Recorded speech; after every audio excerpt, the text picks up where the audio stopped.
I teraz ostatnio mieliśmy takie zdarzenie, bo moja córka i okazało się, że ma bardzo rzadką grupę krwi.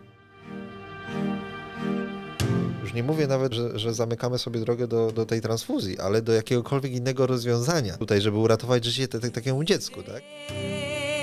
Widać, że dzieci przez takie błędne decyzje straciło życie, no to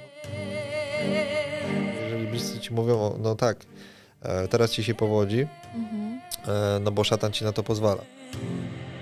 W religii się ma coś takiego, nawet jak się wszystkich straci, to się ma tego Boga. A ja właśnie okazało się, że też nie do końca w niego wierzę. Więc on też tak sobie odszedł, tak? I teraz zostałem tylko i wyłącznie sam. Od tego 10 roku życia uświadomiłem sobie, że te wszystkie rzeczy, które robiłem, że głównym powodem, dlaczego to robiłem, to była...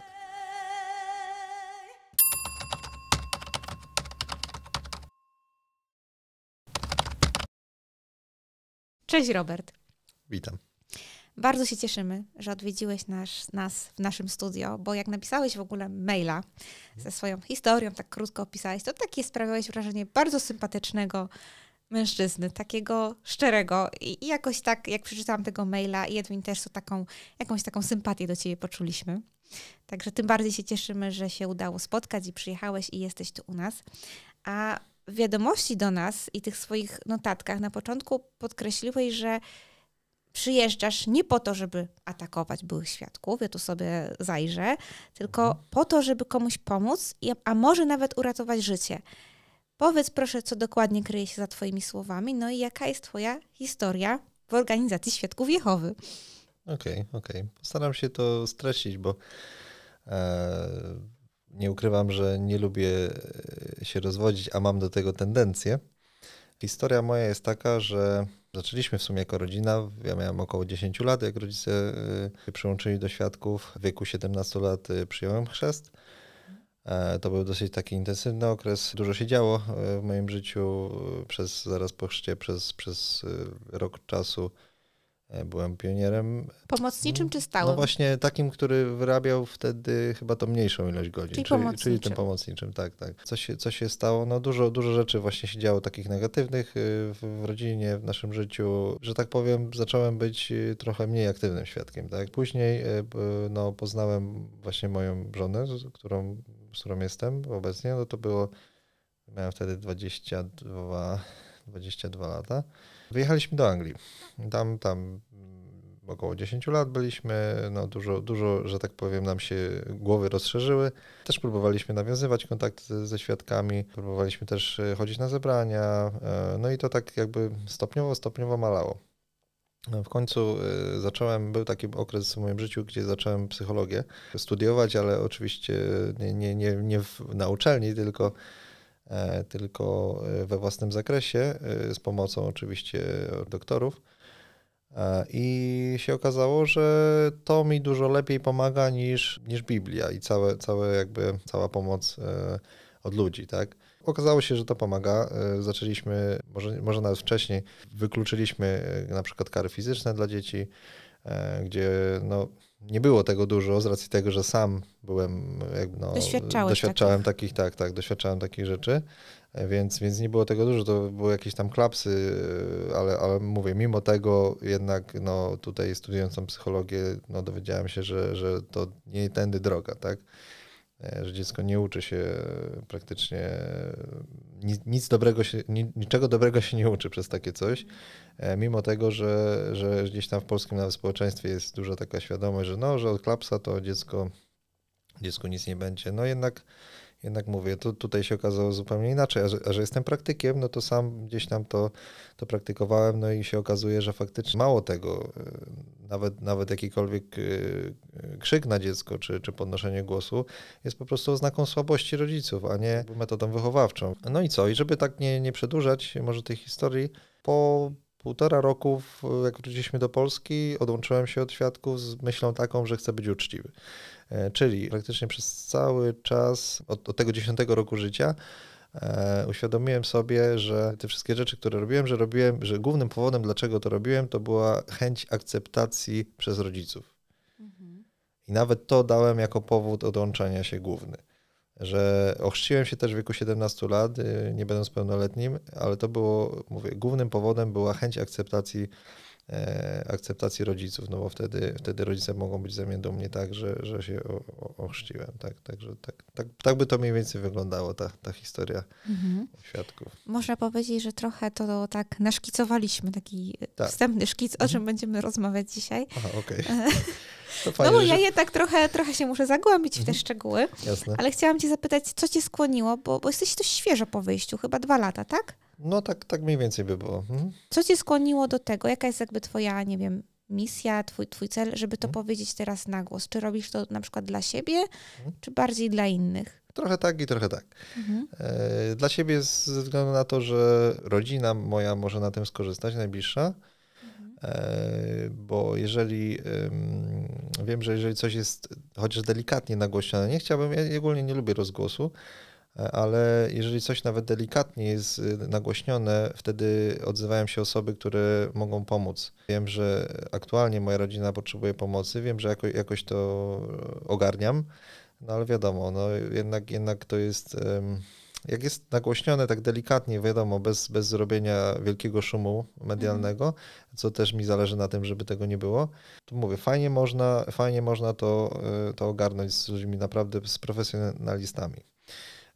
Więc to takie egoistyczne trochę, a z drugiej strony wiem, że jeżeli ktoś przeżywa coś takiego jak ja, czy przeżył, biorąc pod uwagę ogrom cierpienia, które doświadczyłem i nieustającego, tak? Człowiek jakby budząc się rano i zasypiając wieczorem tylko miał ten sen i to nie zawsze. Uważam, że mogę tym pomóc, tym ludziom. Mało tego, myślę, że to będzie później też będą pytania odnośnie tego, ale wiem, że też jest to kwestia życia lub śmierci. Może trochę gdzieś tam daleko to sięga, no ale to jest moja opinia, tak jak już wcześniej gdzieś tam rozmawialiśmy, że tą przyczyną nawet kilku śmierci w mojej rodzinie jest pośrednio religia. Czyli wiadomo, każdy podejmuje swoje decyzje, no ale jest jednak pod wpływem czegoś, tak? Więc ten wpływ właśnie religijny, czy ludzi z religii jednak no, zrobił sporo złego.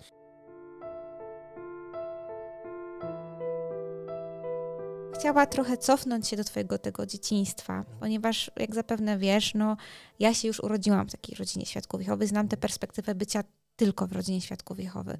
A ty, jak sam powiedziałeś, no miałeś 10 lat, czyli już byłeś takim dość świadomą osobą, to znaczy pamiętasz ten czas dość dobrze. I jak wspominasz ten czas? Jak z perspektywy dziecka, ale też na przykład dzisiaj rodzica, bo to zapewne też ci dużo daje, wspominasz to, co się działo? Wydaje mi się, że ciężko będzie mi tutaj tak fajnie, obiektywnie to powiedzieć, bo z tego względu, że tutaj był obraz, może jest dosyć mocno zaciemniony tym, co się działo u mnie w rodzinie, tak? Typowo takie problemy na przykład ojca z alkoholem, tak? Przemoc bardzo częsta fizyczna, jakby to gdzieś tam się przeplatało właśnie z tą religią i jest to strasznie taki zaciemniony obraz. Wydaje mi się, że jeżeli nie byłoby tego, czy byłoby to w takim dużo mniejszym natężeniu, dałbym wtedy bardziej taki realistyczny obraz, jeżeli chodzi o samą religię. No ale jednak to się tak przeplatało, tak to jest silnie związane z dostaniem lania po zebraniu zaraz, ze względu na to, jak się zachowywałem na zebraniu, no to mówię, ciężko mi jest obiektywnie o tym mówić, tak? Więc jak możesz, to doprecyzuj po prostu, o którą część chodzi, czy o samą religię, czy o po prostu o ten okres w życiu, czy może faktycznie chcesz tego połączenia takiego nieobiektywnego? Ja bym zapytała, czy wtedy, jak miałeś te 10 lat, czy ciebie coś pociągało w tej religii, czy po prostu tak trzeba było, bo rodzice chodzili? A jeśli tak, to co rodziców pociągnęło, że zmienili religię w dorosłym życiu? Okay. Jeśli wiesz, oczywiście. Okay. Tak, jak najbardziej. Jako dziecko byłem bardzo zainteresowany taką wizją idealnego świata. I to było takie fajne, że tak powiem, no, przyciągające.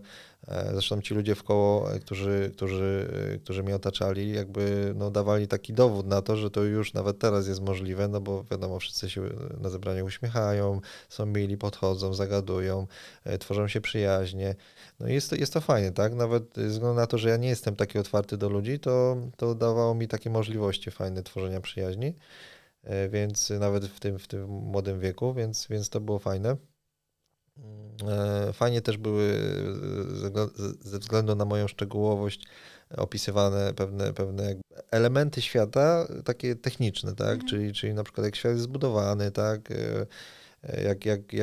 Nie wiem, jak wyglądają tam planety, no takie rzeczy były fajnie. Lubiłeś Przebudźcie się przeglądać wtedy na przykład? Też, tak, ale na przykład jak powstało życie tam przez ewolucję czy przez stwarzanie, też to była fajna książka, dużo było takich przykładów. Pamiętam był taki przykład jak z ziarenka takiego malutkiego sekwoi, może takie wielkie drzewo urosnąć. Pamiętam te ilustracje też w ogóle. Tak, to mi się gdzieś tam wyryło. Mówię, to sporo było takich rzeczy, które właśnie mi się podobały bez patrzenia na tą akceptację rodziców. To jakby tak stopniowo zaczęły się pojawiać później, ale mówię, od samego początku gdzieś tam patrząc teraz, nie? Bo teraz mówimy z perspektywy mojej wtedy.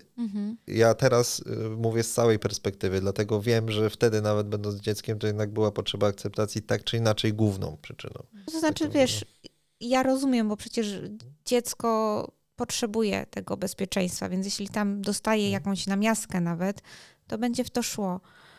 A rodziców co przekonało, żeby zostać świadkami? Nie wiem, czy to był główny powód, też rodziców pytać, trzeba by było. Tak zaczęło się od mamy, gdzieś tam w pracy właśnie koleżanka, gdzieś tam zaczęła mówić, ale to też się wiąże ogólnie z jedną rzeczą, o której chciałbym powiedzieć. I mógłbym powiązać tak troszeczkę? Okej. Więc jest to taka bardzo głęboko psychologiczna przyczyna, nawet społeczna. Jeżeli chodzi o psychologię społeczeństw, jest to taki moment, gdzie dana rodzina, czyli mama, tata, dzieci, nie za bardzo umieją się dogadać z pozostałą częścią rodziny lub nawet ludźmi wokół. I wtedy jakby pojawia się tutaj taka religia, taka namiastka tego raju, gdzie to jest, gdzie to jakby zaspokaja potrzeby takich ludzi. Może nie jest to bezpośrednia odpowiedź na twoje pytanie, ale wydaje mi się, że wyczerpuje temat jakby przyczynowości. Dlaczego tacy ludzie jak moi rodzice się przekonują. Mimo tego, że są ogólnie nieufni, ogólnie nie mają zbyt dobrych kontaktów z ludźmi, ale jednak się przekonują do tego, żeby wejść w taką religię. Zaryzykuję, że doświadczyli tego bombardowania miłością, co się często zdarza, że po prostu nie wiem, no ty pamiętasz albo nie, ale wiesz, no to często ludzie mówią, że to ich ujmuje, że wchodzą na salę królestwa, a wcześniej tu świat dookoła jest zły, w kościele, jeśli chodzą do kościoła, to nikt się nie pyta, jak żyjesz, a tu wchodzisz i jest po prostu chodź, ale jesteś fajna, ale jesteś ważny, tu cię przytulimy, super, że jesteś. Ja tylko dodam, że niekoniecznie jest to nieszczere, bo jeżeli chodzi o szczerość i nieszczerość, mam też swoje takie gdzieś tam teorie, ale potwierdzone oczywiście przez psychologię i to jak najbardziej uważam, że to jest szczere. Jakby tak trochę w kontrze do tego, że to jak najbardziej jest szczere, bo jeżeli mówimy coś, nawet gdzieś tam na przekór sobie, no to jednak to mówimy, podejmujemy tę decyzję o tym, żeby to powiedzieć, żeby być miłym, więc ja uważam, że takie coś jest szczere, mimo tego, że dana osoba może czasami trochę inaczej myśleć, ale jednak podejmuje tę decyzję, żeby być szczerym, więc wydaje mi się, że to jest szczere i jest fajnie, czuć po prostu tą miłą atmosferę, ale tutaj no, wnikając głębiej, czyli jakby dlaczego ma być taka atmosfera i jakby już patrząc całościowo na cały kontekst, to jednak to, tak jak mówisz, no jest to troszeczkę takie bombardowanie sprowadzone na cel. A celem, ja też wiadomo, uważam, że jest szczere, bo przecież jak ktoś przychodził na zebranie, to się strasznie wszyscy cieszyli, że mamy nowego zainteresowanego i to było osiągnięcie jakiegoś celu, więc wszyscy się cieszyli. Tak. Ja bym powiedziała, że to jest warunkowe, że to jest, oni się cieszą, ale to ma swój limit po prostu. W momencie, gdy ta osoba przestaje się interesować, to od razu, nawet jak ktoś taką osobę polubił, Bo to też mam takie historie, że ktoś chodził na zebrania, fajnie, jak przestał chodzić, to nagle już z tobą nie ma przyjaźni, no nie? No to jest taki właśnie, że ja doświadczyłem tego po odejściu, że właśnie, nie wiem procentowo, bo gdzieś tam nie wyliczałem tego, ale wydaje mi się, że powyżej 80, nawet 90% osób właśnie mimo tego, że nie ma już oficjalnego zakazu odzywania się do osoby wykluczonej czy odłączonej, bo to też są dwie rzeczy, tak, które ja oceniam. Jeżeli ktoś jest wykluczony za coś. Za brak skruchy, oficjalnie. Nie tylko. Może to być pijaństwo, może to być jakieś tam, nie wiem, narkotyki, coś, co faktycznie jest złe w rozumieniu tam religii, tak? I tu nawet dosyć rozumiem. Nie odzywałem się do kogoś takiego, chociaż to też nie do końca, ale no już bardziej jestem w stanie to zrozumieć niż to, że ktoś się nie odzywa do kogoś, kto się odłączył, będąc normalnym, porządnym, może złego słowa użyłem, ale porządnym, że tak powiem, obywatelem, stosującym się do zasad, do jakichś tam zasad prawnych, moralnych i tak dalej, a traktuje się go jakby na równi, też się do nie odzywa, do kogoś, kto jednak te zasady łamie, tak? I to z taką intencją. Nawet traktuje się go często gorzej. Nawet gorzej, tak, bo to jest odstępca i ktoś, kto może potencjalnie odciągnąć innych od wiary. Więc mówię, moje doświadczenia są takie, że 10% lub mniej osób ze zboru mam nadal kontakt z 10%, no a reszta jednak chcąc być porządnymi jakby świadkami, bo to też jest nieoficjalnie mówione z mównicy, że to jest kwestia sumienia, tak? Czy się odzywamy, czy nie, no to jednak chcąc być takimi porządnymi świadkami, to się jednak nie odzywają, nawet cześć nie powiedzą. Także tak to wygląda.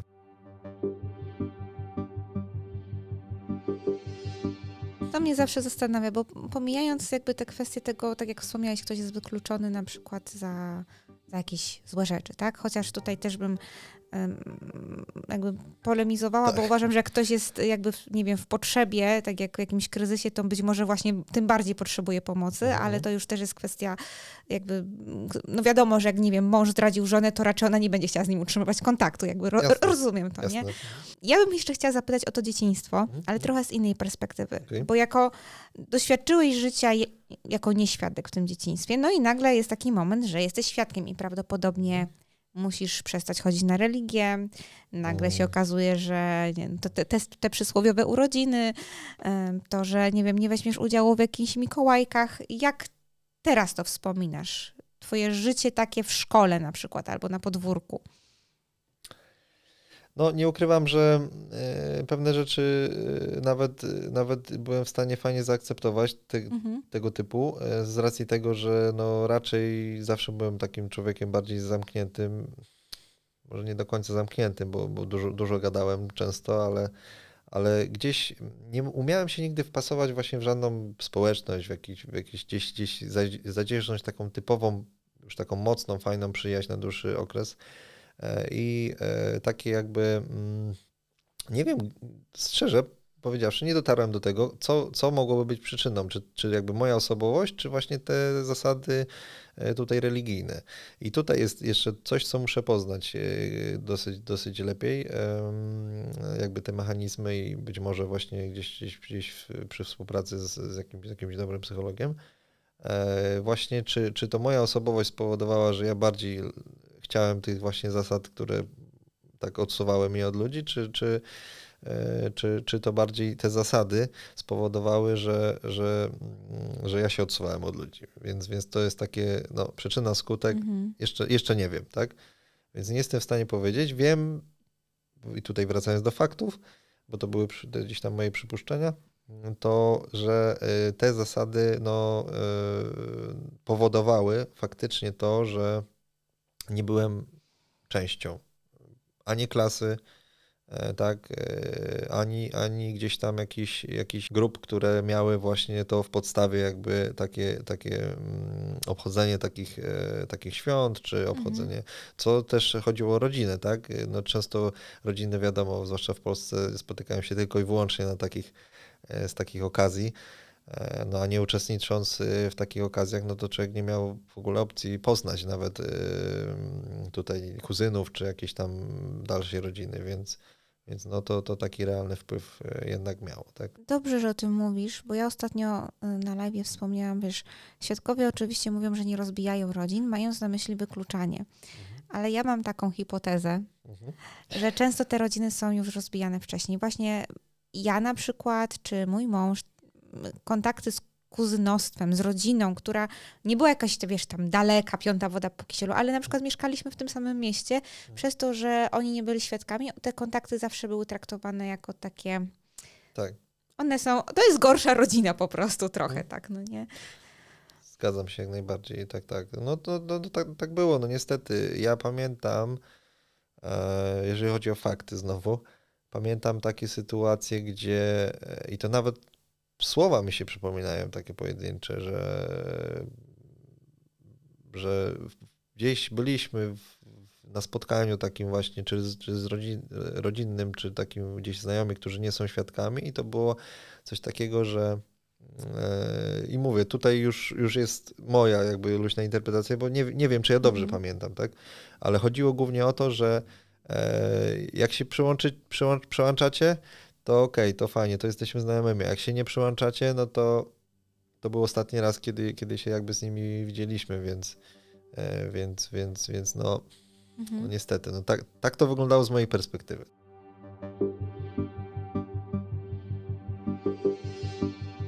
A myślisz, że taki przekaz, który dostajesz, że kto nie z nami, ten przeciwko nam, zostaje gdzieś tam w głowie i on potem wpływa na to, żeby na przykład podjąć decyzję o chrzcie? Ja nie mówię świadomie, bo myślę, że mało kto to świadomie tak analizuje, ale czy... Trochę gdybamy, ale... Tak. Myślę, że tak, jak najbardziej. No, kurczę, no, ogromny wpływ. Tylko, że nie za bardzo rozumiem tego, że na decyzję o chrzcie. Jakbyś mogła mi to bardziej wyjaśnić? No bo jak dorastasz w organizacji Świadków Jehowy, jesteś już tak nastolatkiem, no właśnie zaraz chciałam przejść właśnie do twojego chrztu. Okay. No to zaczynasz czuć jakieś napięcie. Znaczy, ja się spotkałam z komentarzami, może nie w stosunku do mnie, bo ja miałam 15 lat, jak wziąłam chrzest, ale w stosunku do innych, no ty już masz lat 16, 18, ci już wzięli chrzest i obserwuje się na przykład, też tu mówię o swoich doświadczeniach, dzieci Świadków Jehowy ze zboru, które nie były tak duchowe, nie angażowały się, no to one jednak... Oczywiście nikt z nimi nie zrywał kontaktu, bo nie były wykluczone, ale one były trochę... To są dzieci, które idą do świata, możesz im powiedzieć cześć, ale raczej się nie trzymamy za blisko. A ci, którzy będą w zborze, będą się zgłaszać, wezmą chrzest, to jest dobre towarzystwo. No jak tam jesteś w środku, no to ja to widziałam, co jest dobre, a co złe według tych kryteriów. Więc tak, to już mi się wpasowało jakby w te moje wspomnienia i od razu odpowiada na pytanie, dlaczego się ochrzciłem mając lat 17, a nie na przykład wcześniej. No to tak, ja się długo wahałem, długo gdzieś tam nad tym to analizowałem, no i teraz już wiem z perspektywy, że to dlatego właśnie, że ja nie umiem uwierzyć, nie? To jest taka moja gdzieś tam blokada już jakby no, osobny temat. I się strasznie nie chciałem właśnie zrobić czegoś pod wpływem grupy. I to jest moja z jednej strony wada, ale z drugiej zaleta, że strasznie mam umiejętności takie faktyczne przeciwstawiania się całej grupie ludzi. Nie, że ja mogę walczyć tam z wieloma osobami i nieważne, czy zginę, czy nie zginę, czy coś mi się stanie, czy tego, ale to jak wiem, jestem pewien, sprawdziłem, fakty są takie. To się trzymasz swojego zdania. Tak, to się trzymam swojego zdania i jakby długo się przeciwstawiałem, no ale jednak można powiedzieć, że uległem właśnie i mówię, z perspektywy widzę, że to uległem dlatego, że taką miarką, która przelała tą szalę, było to, że właśnie ci rodzice, tak, że jednak jak chcę mieć tą akceptację rodziców, no to jednak przydałoby się, nie? Więc teoretycznie była to moja decyzja, ale mówię wtedy, ale z perspektywy wiem, że to nie była moja decyzja. Także tak to by wyglądało.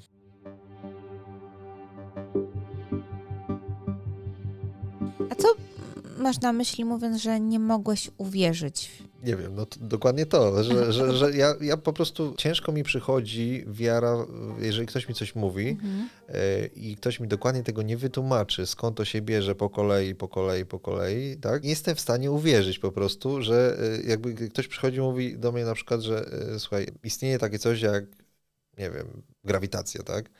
Ja mówię, no fajnie, no ale to udowodnij, nie? I teraz to jest właśnie to taki ten naukowiec we mnie.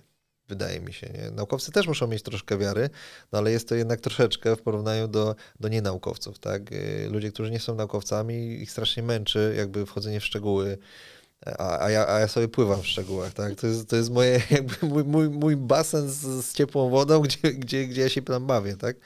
Więc to bardziej o to chodzi, nie? Że ja potrzebuję tych szczegółów właśnie, tych takich drobnych rzeczy, które gdzieś tam może nie do końca przekonują, ale jakby dają jakby takie mogę ja to sobie sam sprawdzić, nie? Że okej, ja mogę stwierdzić sam, że jest grawitacja na podstawie danego doświadczenia, które pokazuje tylko i wyłącznie ten efekt po wielokrotnym jego na przykład odtwarzaniu, tak? Więc to bardziej o to chodzi, nie? Ale no jednak troszeczkę wiary też muszę mieć, więc uczę się. Wiesz, bo świadkowie powiedzą, no tak, bo przecież wiarę widzimy jakby na podstawie tych rzeczy niewidzialnych i to, że są te błogosławieństwa, no to są te przejawy właśnie tego że ta organizacja działa i tak dalej. No właśnie i tak świadkowie powiedzą, ja powiem, nie wiem jakie ty masz zdanie na ten temat, ja zawsze pamiętam z moją mamą siedzieliśmy na kongresie i wychodziła jakaś siostra i mówiła, że ona tam poświęciła wszystko, nie wiem, z chłopakiem zerwała, rzuciła studia, żeby pionierować. No i co to stała? No dużo błogosławieństw. Ale jakie są te błogosławieństwa? No mogę dużo głosić, nie? I zawsze miałam, no to takie słabe te błogosławieństwa są, tak mi się, w mojej opinii. No tak, no ja tutaj mogę dodać na plus dla świadków, że te błogosławieństwa też są realne i nie tylko jest to, że może więcej głosić, ale to, że na przykład to, czego uczą świadkowie, pomaga faktycznie realnie gdzieś tam sobie poukładać to życie. Załóżmy, ktoś angażuje się, właśnie takie instytucje jak religia, one muszą być z tego względu, że one pomagają uwierzyć. I właśnie takim ludziom, którzy stracili wiarę we wszystko, one pomagają uwierzyć, czyli że małymi kroczkami najpierw uwierz w malutką rzecz i dopiero później jakby buduj sobie tą wiarę, tak? Więc jest to bardzo pozytywne ogólnie i według mnie no, religia, gdyby się na tym tylko skupiała, no to po prostu nie byłoby praktycznie żadnego ale. No ale niestety, no, są te rzeczy dodatkowe, które gdzieś tam, budujemy wiarę, tu pozwalamy wyjść z pewnych jakby, nie wiem, nałogów, pomagają stawać się lepszym człowiekiem, tak?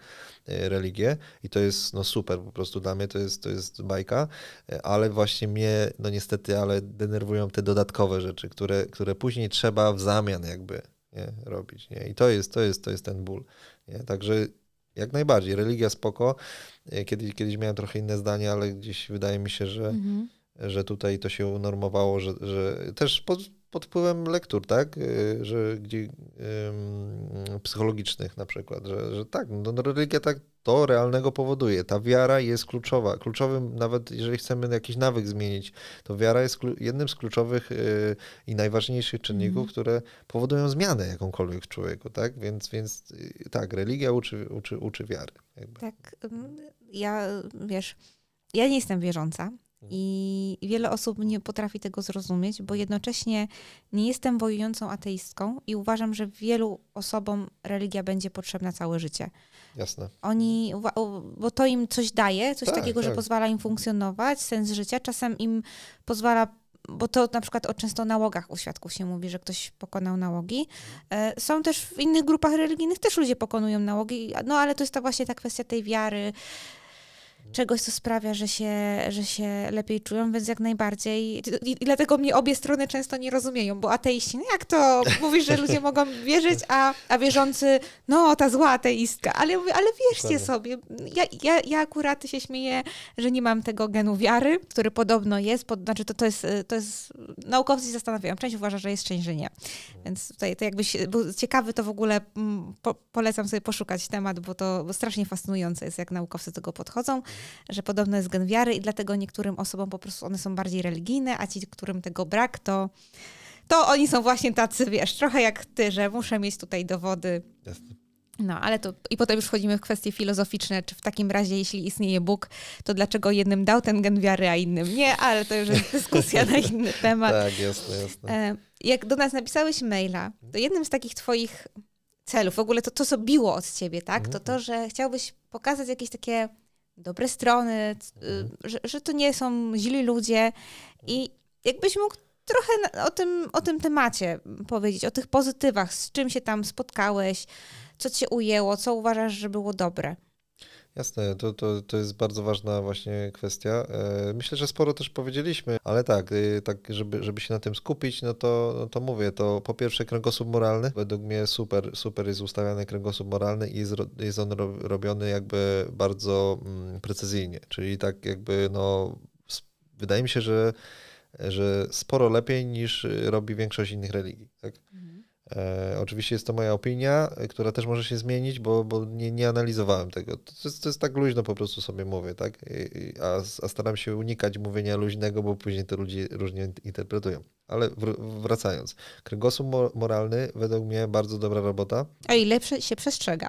O ile się przestrzega, jasne, tak. To jest osobna kwestia oczywiście, ale jeżeli chodzi o tą strukturę, która tworzy ten kręgosłup, tak?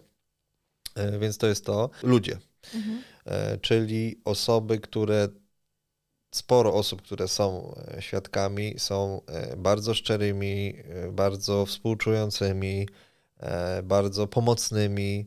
Pozytywnymi. Tak, bardzo pozytywnymi ludźmi, którzy naprawdę chcą pomóc i naprawdę pomagają, ale bardzo naiwnymi. I z góry przepraszam, jeżeli ktoś mógłby się czuć urażony, bo nie chcę, żeby to zabrzmiało bardzo tak pejoratywnie to słowo, bo w ogóle naiwność dla mnie nie jest jakimś takim negatywnym słowem, ale jednak to bardzo odczułem jako ja. Ja po prostu byłem strasznie naiwny we wielu kwestiach, nie tylko religijnych i zauważyłem, że jest właśnie wiele takich osób jest przyciąganych, którzy właśnie gdzieś tam tu widzę powiązanie też. Dlaczego ja nie wierzę? Bo jak za każdym razem, co uwierzyłem komuś, to się okazywało, że dostaję po głowie. Więc być może ma to też związek z tym genem wiary jakimś tam. Więc tak, więc to na pewno bardzo pozytywne właśnie ten kręgosłup moralny, ludzie, którzy naprawdę okazali się super, że tak powiem, towarzyszami. Tylko mówię, szkoda, że się nie odzywają i gdzieś tam na pierwszym jakby wyżej kładą zasady religijne niż tą przyjaźń, która gdzieś tam została stworzona po drodze, nie? I to troszeczkę boli, ale trzeba się z tym pogodzić, to są ich wybory. Wcale im gdzieś tam, nie wiem, nie czuję się obrażony, czy jakoś nie życzę im źle, ale po prostu szkoda, nie? Także. My na przykład się często spotykamy z czymś takim, że wy coś tam hejtujecie i tak dalej. Ja do tej pory z ogromną sympatią i z jakimś takim sentymentem myślę o tych osobach, z którymi byłam w zborze. I życzę im naprawdę dobrze i nawet nie życzę im tego, żeby się, nie wiem, odeszli z organizacji, jeśli to im daje szczęście, ale to jest właśnie tak, że trochę tak jak na przykład, nie wiem, jest krytykowana jakaś grupa, nie wiem, na przykład zawodowa, bo na przykład mówi się, że w tej grupie zawodowej problem jest z tym, to oczywiście, nie wiem, nagle się zbierają ci, nie wiem, nauczyciele czy pielęgniarki, nieważne to i my nic złego nie zrobiliśmy. Chociaż akurat nie mam tu na myśli konkretnie tych grup jako przykład, tylko podałam. Więc jak my na przykład krytykujemy system, czyli tą jakby górę i to, jak to działa, to oni to odbierają osobiście. Tak jakbyśmy my przyszli tu do zboru i krytykowali tę kochaną babcię, tę ciocię Kazię, która zawsze wszystkich na pierogi zapraszała, no nie? No nie, to jest tak zwany misunderstanding, także nie, jak najbardziej to nie o to chodzi.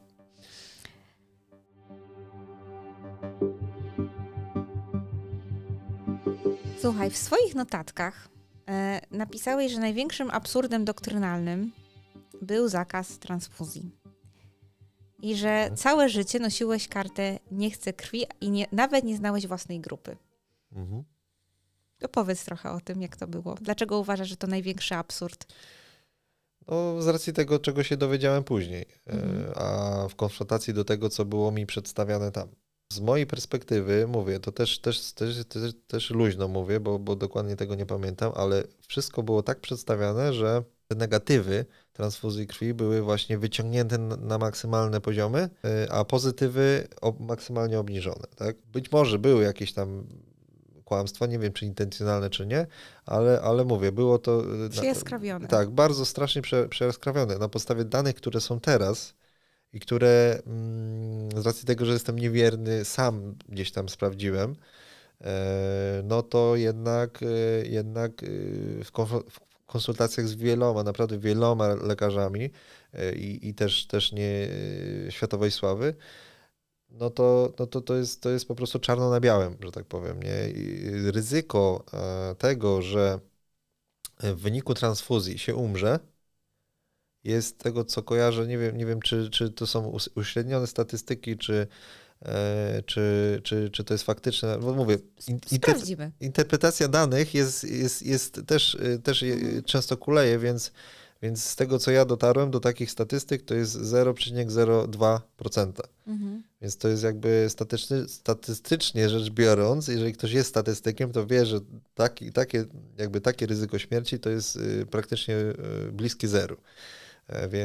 Więc wyciąganie tego, no jednak się troszeczkę tutaj mija z prawdą, tak? A zwłaszcza w tym kontekście jeszcze krwi, teraz ostatnio mieliśmy takie zdarzenie, bo moja córka miała wycinany 3. migdałek i okazało się, że ma bardzo rzadką grupę krwi. To jest AB, RHD-. I to jest, mają około 1% ludzi w ogóle. No i teraz ona może oddać jakby krew większości ludzi, a nie może, jakby przyjąć może tylko od takich osób, które mają taką grupę. No i teraz nie mając takiej informacji, mogłoby się okazać, że w razie jakiegokolwiek wypadku, nie wiem, choroby i tak dalej, czy jakby skupiają się na tym, że nie przyjmujemy tej krwi, mogłoby się okazać, że my zamykamy sobie drogę do jakiegokolwiek innego rozwiązania. Nie? Już nie mówię nawet że zamykamy sobie drogę do tej transfuzji, ale do jakiegokolwiek innego rozwiązania tutaj, żeby uratować życie takiemu dziecku. Tak? Mało tego, jest wiele opcji takich, które mogłyby nastać, mogłyby znaleźć zastosowanie, które nie spowodowałyby odejścia od zasad religijnych, a które mogłyby uratować życie temu dziecku, nie? I ja się zastanawiam, ile dzieci przez takie błędne decyzje straciło życie, no to po prostu wolę się nad tym nie zastanawiać, tak? Więc o to mi chodzi. Tutaj to jest to moje jakby być może ratowanie życia. Jeżeli ja gdzieś tam głośno powiem o takich rzeczach, to być może chociaż jedno dziecko jakbym uratował, to był przeszczęśliwy, także tak to wygląda. To bardzo ważne, że o tym mówisz i cenne. Powiem ci tak, bo tutaj dobrze powiedziałeś tę statystykę jakby ryzyka śmierci. To fajnie. I teraz tak, wszystko może mieć skutki uboczne. Możemy wziąć tabletkę przeciwbólową, mieć skutki uboczne. Edwin jest na przykład uczulony na... No i gdyby nie wiedział i wziąłby taki... No to trochę słabo. I ja na przykład miałam zakrzep, miałam zator w płucach. Prawie umarłam przez tabletki antykoncepcyjne. Co sprawdziłam teraz, jakie jest ryzyko wystąpienia zakrzepów żylnych i jest 2 do 6 razy częstsze niż u kobiet, które stosują inne metody antykoncepcji. Wiesz, ja to miałam wymienione na ulotce. I wiadomo, zdecydowałam tak, skończyło się jak się skończyło, na szczęście przeżyłam i teraz też nie zamierzam nikomu jakby mówić, jaką ma metodę stosować. W moim przypadku ta metoda już odpada, ale chodzi mi o to, że właśnie taka krew, że gdyby to było wiarygodnie, obiektywnie przedstawiane, to by było właśnie w taki sposób, jak mówisz. I wtedy ktoś sobie siada i sobie waży. Ryzykuje i to też ma znaczenie właśnie przy takich operacjach, przy nagłych wypadkach, bo co innego jest, jak ktoś ma anemię, którą może prawdopodobnie wyleczyć sobie zdrową dietą i żelazem, a co innego, jak w grę wchodzi operacja, nagły wypadek, na przykład samochodowy.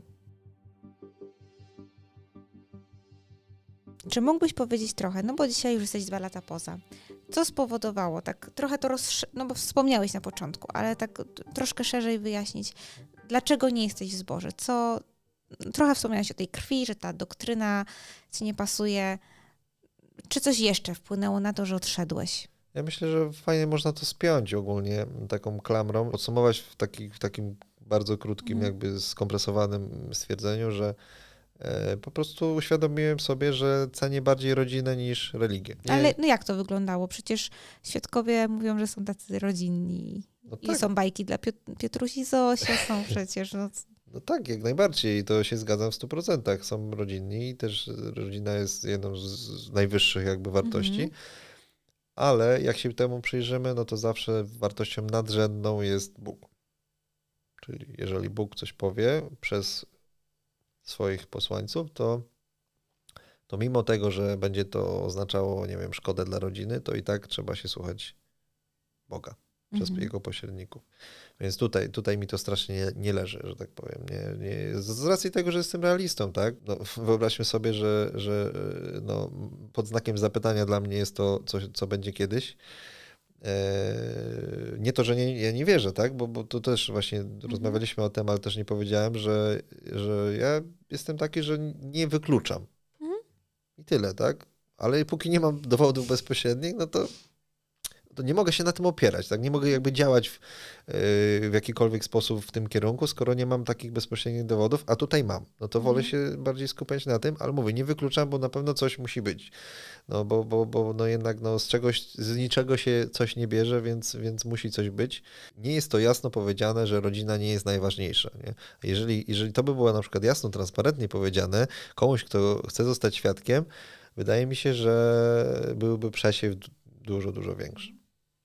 A myślałeś kiedyś o tym, bo ja sobie zdałam z tego sprawę niedawno, oczywiście mówię tu o swoich doświadczeniach, że no wiadomo, organizacja jest najważniejsza i że jak jest się dzieckiem, to tak naprawdę to organizacja staje się tym autorytetem, a nie na przykład rodzice.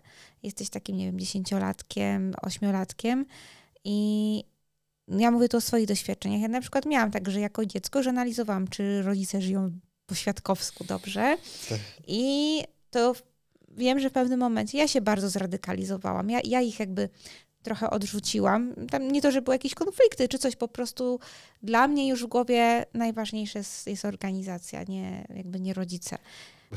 Że tak powiem, możesz sobie wybrać odpowiedź taką bardziej rozwijającą i taką mniej. Możesz rozwijającą. Albo ja wybiorę, więc postaram się tak po środku.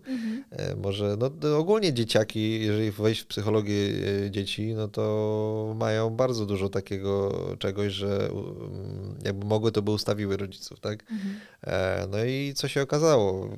Studiując to głębiej, że okazało się, że dzieciaki fajnie nam pokazują nasze błędy.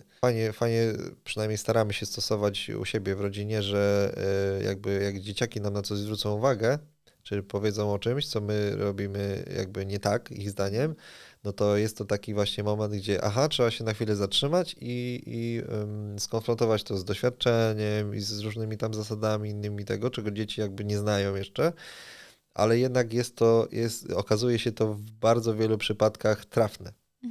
Gdzie dzieci po prostu widzą bez całej otoczki to, co my faktycznie robimy nie tak, nie? A zwłaszcza jak zaprzeczamy sami swoim jakby słowom, tak? Więc jakby to jest super drogowskaz i tu widzę takie powiązanie, nie? Że jeżeli faktycznie rodzice uważają religię za autorytet i teraz dziecko widzi, że rodzice nie za bardzo się do tego stosują, no to no jednak to jest takie naturalne, że dziecko będzie reagować, nie? Także tak to wygląda z mojej perspektywy. Okej, znaczy, bo ja z tym ogólnie się z tobą zgadzam. Jak mi dziecko moje, uważam, że moje dzieci będą mądrzejsze niż ja i czy pod wieloma względami już są. Tak. Więc to, że przyjmuję, że mi mówią, to jak najbardziej jest bardzo cenne. Nie wiem, czy to dobrze ujęłam. Tu miałam na myśli to, że to dziecko, nie chodzi o to, że nie wiem, że mama każe iść na zebranie, a sama nie idzie, tylko to, że w głowie jest bardziej ważniejsza już organizacja u takiego dziecka i to uważam, że może być niebezpieczne, bo na przykład mieliśmy rozmowę z kimś, kto zaczął odchodzić, gdy jego dzieci miały już powiedzmy tam te 12 lat i był problem, bo te dzieci, bo ja nie miałam tego problemu, bo moja córka miała 5 lat, jak odeszłam. Ona już jak chcesz, to możesz rysować Mikołaja. Super, chcę. A Ale już starsze dziecko było takie, że ono już w to wierzy. I ono jest pełnoletnie, więc chcesz zadbać o bezpieczeństwo tego dziecka. Wiesz, że może tam różne na przykład, że to nie jest koniecznie dobra decyzja, ale jednocześnie ono już w to poszło tak bardzo, że jest gotowe naskarżyć na rodziców, że oni nie wierzą. Pamiętam, że właśnie, że tak powiem, dzieciaki, takie zwłaszcza nastolatkowie, którzy byli bardziej jakby tacy gorliwsi od rodziców, oni zostali jakby w służbie, a rodzice gdzieś tam właśnie gdzieś tam odeszli, czy już nie byli tacy gorliwi. I że właśnie, że mają negatywny kontakt z nimi, tak? Czyli że albo nie mają w ogóle kontaktu, nie? Czyli jakby rodzice dali taki jakby kierunek, pokazali dziecko, że chce, ale to też wynika z jakby początkowej akceptacji i chęci osiągnięcia tego, czego rodzice od nich jakby oczekują czy wymagają, więc jeżeli wy wcześniej byliście gorliwi, od tego oczekiwaliście, to ja to kontynuuję teraz. Nieważne jacy wy jesteście, a jak wy jesteście tacy i religia mi nakazuje, czy tam gdzieś między wierszami mówi, no z takimi osobami trzeba się odsuwać, no to ja się stosuję. No, powiedzieliście mi to, wpoiliście mi to tak jako dziecku, a teraz no ja nie mam wyjścia, ja was kocham, ja was chciałbym z wami być, ale nie mogę. No i to jakby właśnie to jest problem. No. Tak, to jest bardzo trudne dla tych osób, które dzisiaj na przykład mają, nie wiem, 50 lat, 60 i wstają, patrzą w lustro, wiedzą, na przykład dorosła córka nie utrzymuje z nimi kontaktów, no ale i żyją z tą świadomością, że tak wychowali w pewien sposób. To jest bardzo bolesne. Tak.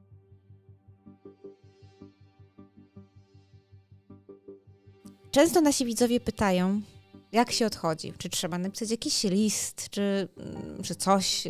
Jak wyglądał technicznie twój proces odejścia taki? Wyglądało to tak, że zadzwoniłem, bo chciałem się umówić na rozmowę taką, bo z tego co pamiętam, to takie rozmowy były właśnie przed odejściem. No to powiedzieli mi starsi, że ja nie muszę z nimi rozmawiać nawet. I że po prostu, że oni tylko ogłoszą na zebraniu, że odeszłem i nie muszą. Nie? No ja powiedziałem, że no jak nie ma przeciwwskazań, to chciałem porozmawiać, tak? Jakby uzasadnić też swoje odejście jakoś, nie? Więc jakby to była moja inicjatywa. Taką potrzebę miałeś. Tak. I chciałem też jakby być na tym zebraniu też, gdzie było to ogłaszane, znaczy nie na całym, tylko tam na końcówce akurat byłem właśnie, bo też no mam takie coś, że chciałem zobaczyć jak gdzieś tam ludzie reagują, czy ktoś podejdzie, czy ktoś na przykład porozmawia, czy nie, czy ktoś się wyłamie właśnie spod presji grupy, co jest bardzo trudne. No i tam no jakby to już wnioski zostawię dla siebie, no ale tak to wyglądało. A po odejściu, bo no spodziewałeś się, że raczej będzie ten ostracyzm, że ludzie zerwią kontakt, przynajmniej w większości. Jak to wyglądało?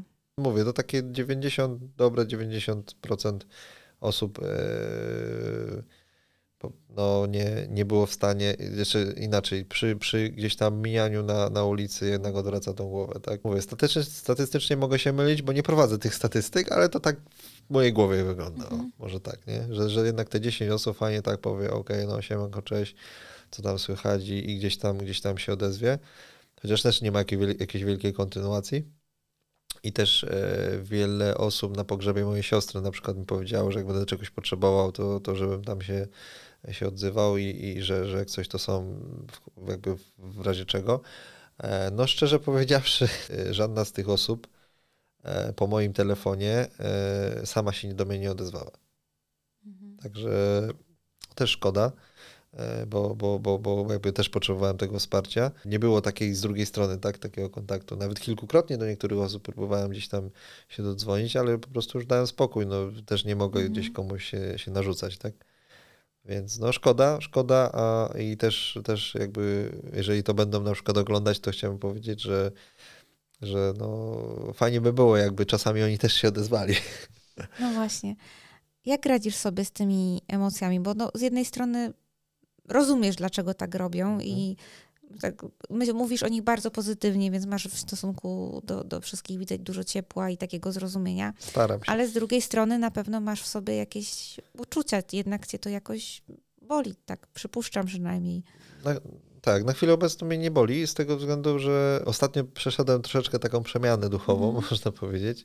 Mogę zażartować, że nie zacząłem wierzyć w płaską ziemię na przykład albo w jakieś tam inne rzeczy, jakieś mistycyzmy i tak dalej. Nie, absolutnie. Nadal jestem takim naukowcem i gdzieś tam to jest moją myślą przewodnią.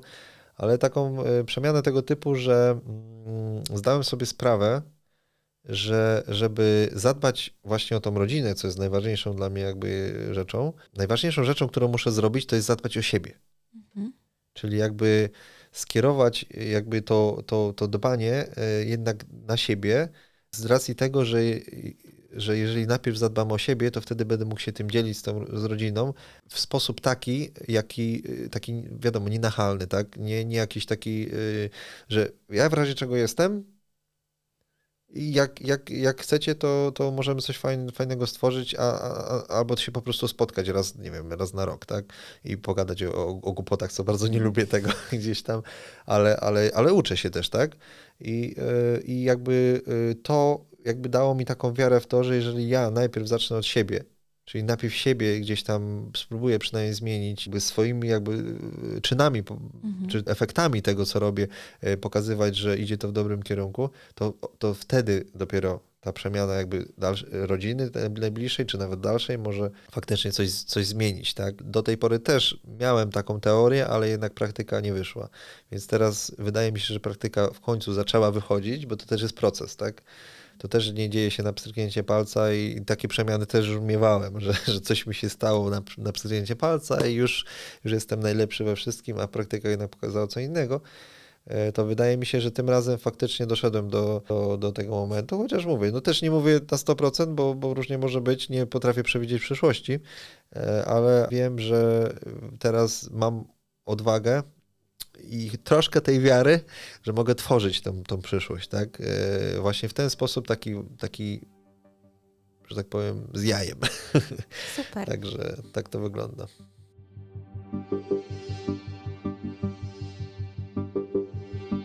No jesteś mniej więcej 2 lata po takim oficjalnym odejściu. Jak te 2 lata ci minęły? W sensie, co się zmieniło na lepsze? Co może było trudne? Czego ci brakuje? Po odejściu no to było kiepsko, bo wiadomo, zwłaszcza, że my akurat w tym okresie przyjechaliśmy z Anglii po 10 latach.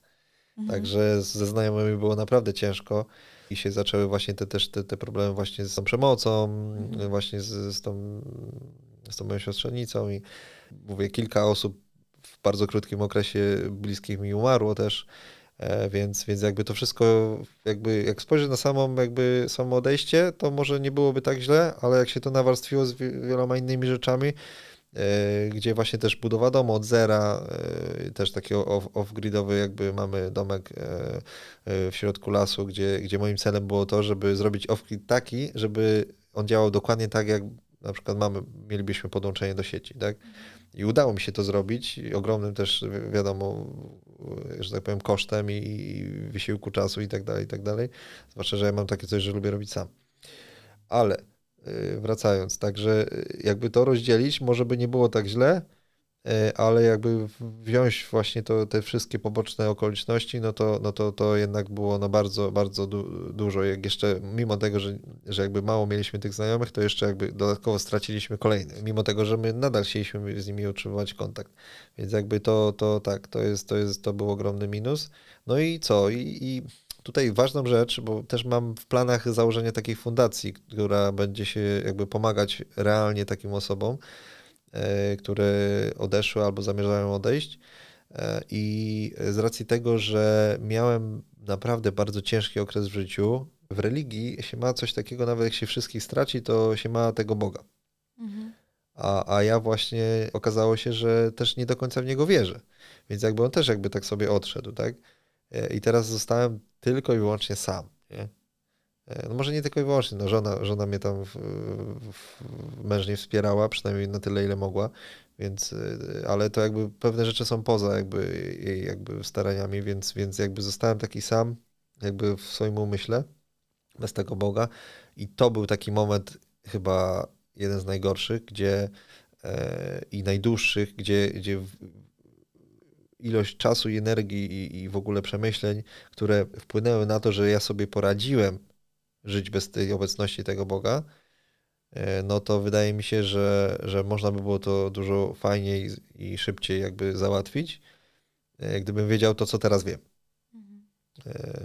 Więc jakby te osoby wiem, że mają to mają właśnie też mogą mieć taki problem właśnie, że zostają jakby same, tak? Nie dosyć, że nie ma ludzi, to też pojawiają się później myśli, że no co z tym Bogiem, tak? Skoro nie ma realnych dowodów na to, że On odpowiada, poza jakimiś tam domniemaniami, że dzieją się jakieś tam rzeczy, ale takiego typowo realnego Boga, tak? Który gdzieś tam coś faktycznie daje, no to jest ciężkie, to jest naprawdę trudno uświadomić sobie, że jako człowiek mogę być sam, nie?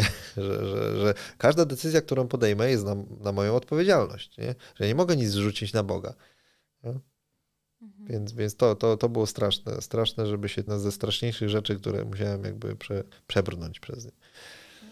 To miałeś takie poważne 2 lata. W ogóle specjaliści, którzy specjalizują się w grupach takich kontrolujących, mówią, że często takie wyjście to jest trochę jak przeżywanie żałoby, także to jest trochę normalne, że ten okres jest dla nas trudny. To nie jest coś, że tak pstryk i super, jestem nowe życie, nowa ja. Ale teraz, jak już się wielu rzeczy nauczyłeś o sobie i trochę też zawalczyłeś o siebie, to jest lepiej? No jasne, że tak. No mówię, jest lepiej z tego względu, że ja faktycznie teraz czuję, że ja widzę realne rzeczy, które się dzieją. Tak? Że mam dużo lepszy kontakt z dziećmi. Że dzieciaki po prostu, może nie jest jak za dotknięciem magicznej różdżki, ale widać te postępy prawdziwe wśród dzieciaków, tak? I że nie potrzebują oni motywacji religijnej, bo każde z moich dzieci wierzy w to, co chce. A mimo tego działamy jako rodzina. To jest dla nas najważniejsze, tak? Także to są realne po prostu korzyści, tak? Tutaj też nie za dużo może nie mówię o żonie, ale to mówię, to też nie chcę jakby, to ja jakby idę do mediów, a nie moja rodzina, ale no mówię, relacje ja a żona, niebo w ogóle do ziemi, że tak powiem, finansowa sytuacja, tak? Osiąganie finansowych celów, gdzie to też jakby to jest osobny temat, jeżeli chodzi o... No tak, bo w organizacji to skromnie zaraz będzie koniec. Tak, no niestety, ale tak to mniej więcej jest. Oczywiście nie dotyczy starszych, ale to już nie chcę jakby tam negatywnie gdzieś tam wchodzić w szczegóły, więc mówię, więc to jest niesamowite i jedną też z najgorszych rzeczy, które mogą się przydarzyć, jest to, że jeżeli bliscy ci mówią, no tak, teraz ci się powodzi, no bo szatan ci na to pozwala. I tak później będziesz miał przerąbane, że tak się wyrażę, nie? No i to jest strasznie takie, że sieje takie coś, no faktycznie, no ja się tu rozpędzam, a zaraz mi się noga potknie, wszystko mi się wywróci, wyleje i będę musiał im przyznać rację.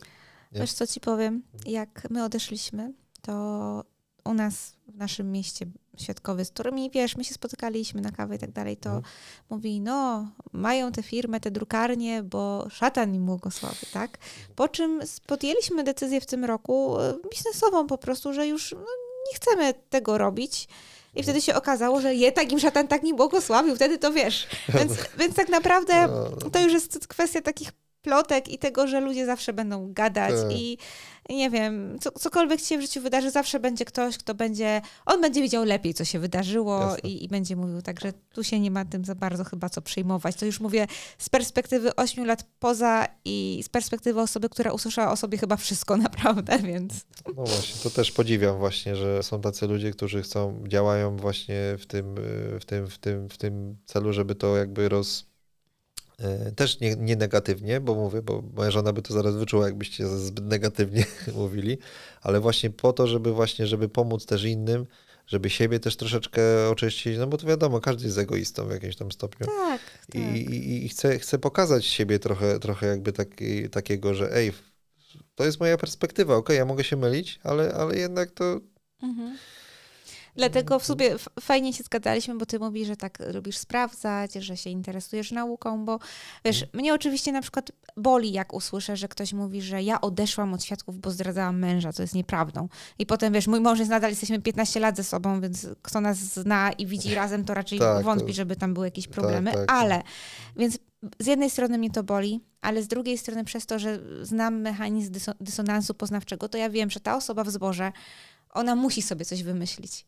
To jest po prostu, więc boli mnie to jasne, jakby mnie, nie wiem, ukąsiła jakaś osa, że urządliła, nie ukąsiła, więc boli mnie to i swędzi, puchnie i tak dalej, no ale wiem, że ona musiała to zrobić po prostu. Tak, I tyle. to są nawyki, z którymi ciężko walczyć nawet, więc ja powiem szczerze, ja rozumiem takie osoby.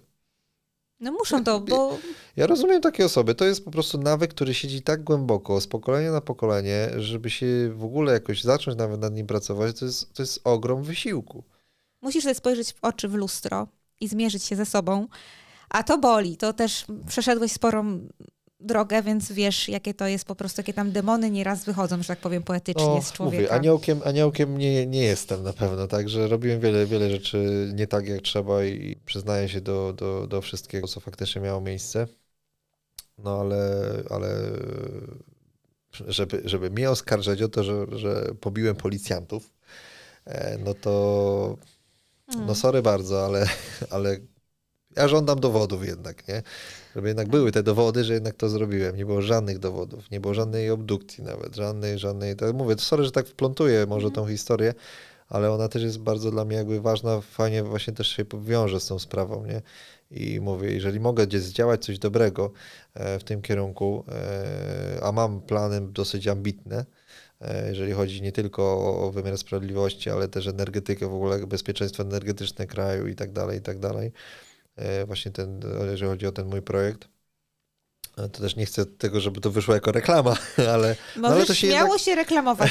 Jeśli już coś masz, to śmiało, a jak dopiero zamierzasz, to też możesz w ogóle od razu zapytam, bo często po rozmowie ktoś pyta na przykład, jak się skontaktować, czy na przykład jak do nas napiszą, czy maila podać, czy może masz gdzieś jakieś miejsce, w którym cię ludzie mogą znaleźć. Tak. Mam właśnie, strony jeszcze nie mam oficjalnej, ale mam takiego maila firmowego, więc to mówię, to ja jestem, że tak powiem, otwarty na kontakty, tylko prosiłbym jakichś konkretnych ludzi, bo jak ktoś zadzwoni mi, będzie chciał się wyżalić albo tego, no ja też mogę jak najbardziej, no ale niestety, bo wiadomo, mam swoją rodzinę i też to często właśnie mówię, że konkretne rzeczy, a mówię, a gdzieś tam prywatnie, nie wiem, jakiegoś na grillu na tym można pogadać sobie o głupotach, ale wiadomo, no, telefon jest po to, żeby załatwiać konkretne rzeczy, a nie żeby gdzieś tam...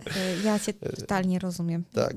Jak zamknęliśmy drukarnię, to ja miałam uraz do telefonów. Dopiero mi teraz powoli schodzi, bo po prostu były non-stop telefony jakieś niby związane z biznesem, ale o takie przecież wszystko mamy wypisane na stronie. No właśnie, to jest to, nie? Ja jestem tutaj... Komuś się nie chce tknąć na to, na przykład jak fajnie tą instrukcję dajecie, no to po prostu, że tak powiem, przekozak z tym dojazdem, nie? Jakby tak każdy spojrzał, po prostu kliknął w link i jakby czarno na białym wszystko ma napisane, to by było super ułatwienie. Ja nie? jestem właśnie, że jak już mam zadzwonić, to dlatego, że naprawdę nie znalazłam nigdzie indziej informacji. Tak. A pamiętam, kiedyś stałam właśnie w jakimś korytarzu, w jakimś lokalu i kiedyś tam był stomatolog i było wielki napis: stomatolog przeniesiony na ulicę taką a taką, a babka stoi i tak do mnie: proszę panią, ale to nie była jakaś starsza babka, to po prostu, ale taka, wiesz, takie parodiuje, a gdzie ten stomatolog jest? Przecież tu było. I tak pokazuje, jest napisane, że się przeniósł, nie? Także, ale to taka dygresja. Tak.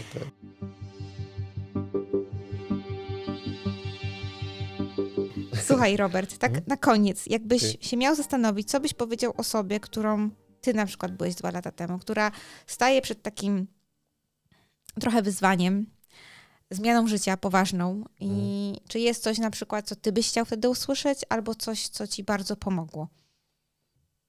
I możesz się tym podzielić z innymi. Jasne, jest takie coś i mogę zacząć od tego, ale mogę też zacząć od tego, czego bym nie chciał słyszeć. Nie chciałbym na pewno słyszeć czegoś takiego, żeby ktoś do mnie przyszedł i mi chciał jakby bardzo pomagać, bo na siłę pomocy też gdzieś tam dostałem w życiu, znaczy przynajmniej ktoś się starał pomagać na siłę, ale po swojemu, tak? I na pewno bym nie chciał czegoś takiego, że ktoś przychodzi, no ja ci tu fajnie pomogę, no ale musisz robić to i to. Więc nie, absolutnie. Wydaje mi się, że wystarczyłoby, żeby ktoś przyjechał i powiedział: słuchaj, Robert, w razie czego jestem. W każdej chwili, czy tam do porze dnia i nocy możesz zadzwonić, jak będziesz miał problem i spróbujemy go rozwiązać. I niby coś takiego dostałem, no ale właśnie, nie pokrywa się to z rzeczywistością, bo jak dzwoniłem, no to nie było już jakby tej obietnicy spełnianej, więc kogoś takiego, kto by faktycznie spełnił tą obietnicę, czyli jeżeli ja faktycznie już dzwonię i odzywam się, tak, no to fajnie by było zareagować, nie wiem, przyjechać, nie wiem, porozmawiać albo coś takiego, że faktycznie realną pomoc dostać, taką niefachową, ale takiej samej obecności, że czuć. Imiennie może nie będę mówił, bo to wiadomo gdzieś tam idzie dalej, ale taki no naprawdę jedna z niewielu osób, które mogę gdzieś tam, o których mogę tak powiedzieć, można powiedzieć, że uratowała mi życie w ten sposób. I nie był to świadek, był to ktoś, kogo kiedyś tam zaczepiłem, będąc w tych swoich różnych stanach i zapytałem się, czy ma jakiś problem. więc jakby od tego się zaczęła nasza znajomość, a teraz całkiem niedawno właśnie zrobił tak, że ogromnie pomógł mi wyjść, mimo tego, że nawet fizycznie koło mnie nie był, tylko że się odzywał. Nie? To pomógł mi właśnie wyjść z tego, nie? I to ogromna jego zasługa. Wiadomo, pierwsze co, to ja muszę podjąć taką decyzję, no ale jednak decyzję podejmujemy na podstawie czegoś, tak? Jeżeli ktoś faktycznie robi jakieś rzeczy bezinteresownie, tak? I to zaczynamy troszeczkę wierzyć, że jednak nie wszyscy ludzie są tacy skupieni na sobie, tak? Tylko no, tutaj bym skończył chyba. Dobrze, to ja dziękuję Ci bardzo za ten Twój apel i za tę Twoją historię. Ja uważam, że, bo Ty tak bardzo Ci zależało na tym, żeby nie wyszedł jakiś, nie wiem, taka tylko krytyka, czy też jakieś negatywne wspomnienia. Tak. Ja uważam, że Ty dałaś tyle pozytywnych wiadomości na temat świadków, że aż się boję, że się zgłosi zaraz jakiś świadek na rozmowę. Znaczy boję się. Żartuję. Tak naprawdę, szczerze mówiąc, gdyby się zgłosił... Mam takie mieszane uczucia, bo ja bym mogła z nim porozmawiać, tylko ja się boję, że on sam nie wie, jakie to może przynieść jemu konsekwencje, jeśli chodzi o ostracyzm potem.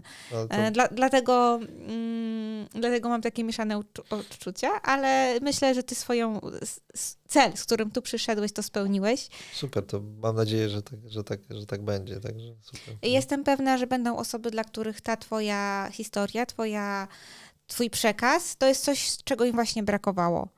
Bo to pod każdą rozmową jest, że ten jest wywiad najlepszy, nie ten, bo do każdego trafia co innego, bo, jasne, bo tak, każdy jest na innym etapie i co innego potrzebuje w tej chwili usłyszeć. I być może twoja historia jest tym czymś, co właśnie jest tą twoją taką misją i komuś przyczyniłeś się do tego, że ktoś uratował swoje życie. Także ja Ci bardzo dziękuję, Edwin też. Super.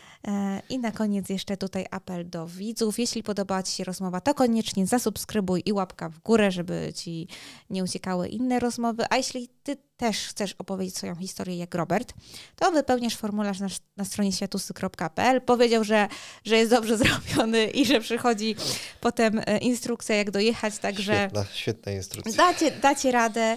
Czekamy na Was. Jeśli interesują Was historie byłych świadków Jehowy, albo nie tylko, bo zapraszamy też różnych specjalistów. Jeśli masz jakąś historię, albo specjalizujesz się w dziedzinie, która, no czujesz, że ci ludzie po takiej grupie jak świadkowie, bo to są głównie nasi widzowie, mogą z tego coś się nauczyć, na przykład, nie wiem, jesteś psychologiem, pedagogiem i tak dalej, ale tak naprawdę nie tylko. Być może, nie wiem, specjalizujesz się w chodzeniu po lesie i wiesz, że to działa na ludzi dobrze, to zapraszamy, wypełnij formularz i się zgadamy.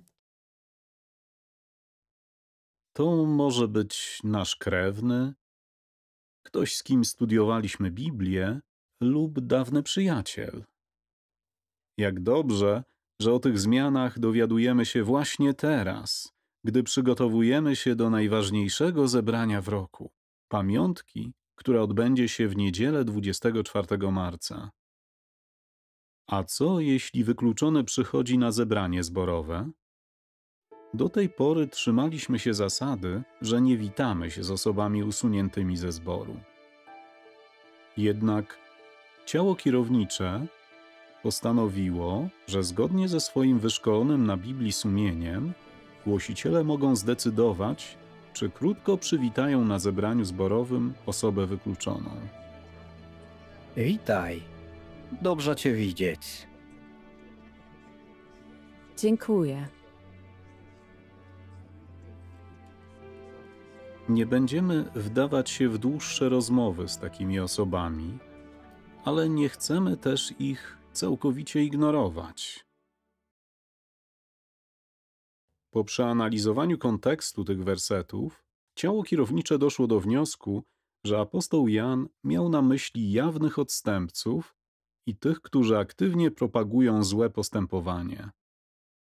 Jan słusznie przestrzegał chrześcijan, żeby z takimi ludźmi nawet się nie witali, ze względu na wywierany przez nich zły wpływ. Dlatego, jeśli wiadomo, że wykluczony jest jawnym odstępcą lub aktywnie propaguje złe postępowanie, starsi nie będą go odwiedzać. Poszczególni chrześcijanie nie będą też się z nim witać ani zapraszać go na zebrania zborowe.